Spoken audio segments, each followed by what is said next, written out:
ہر قسم کے روحانی اور جسمانی مسائل کے لیے ہمارے چینل وظائف کی دنیا کو سبسکرائب کریں۔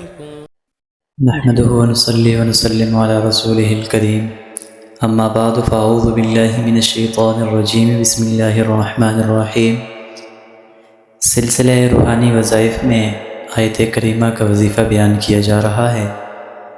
بہت سارے لوگ اکثر یہ کہا کرتے ہیں کہ ہم آیت کریمہ پڑھتے ہیں، کثرت کے ساتھ پڑھتے ہیں، ہماری پریشانیاں دن بدن بڑھتی جا رہی ہیں، مسائل دن بدن الجھتے جا رہے ہیں، مسائل اور پریشانیوں میں آسانیاں نظر نہیں آ رہی، زندگی دن بدن گھٹن ہوتی چلی جا رہی ہے۔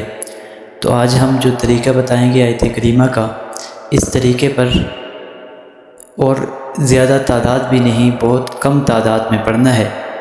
انشاءاللہ اللہ رب العزت تمام پریشانیوں سے اور تمام ٹینشنوں الجھنوں سے آپ کو آزاد کر دیں گے، اور اللہ رب العزت کامیابی اور کامرانی آپ کا مقدر فرمائیں گے۔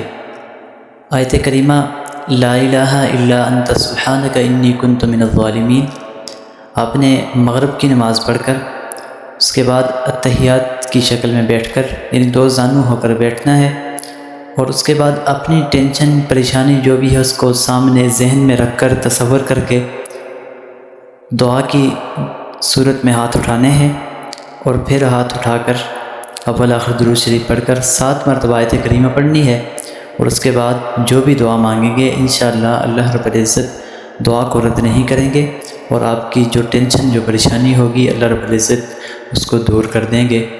اللہ رب العزت ہم سب کو روحانی اور قرآنی وظائف پر عمل کرنے اور ان کو اپنا معمول بنانے کی توفیق نصیب فرمائے۔ وآخر دعوانا الحمدللہ رب العالمین۔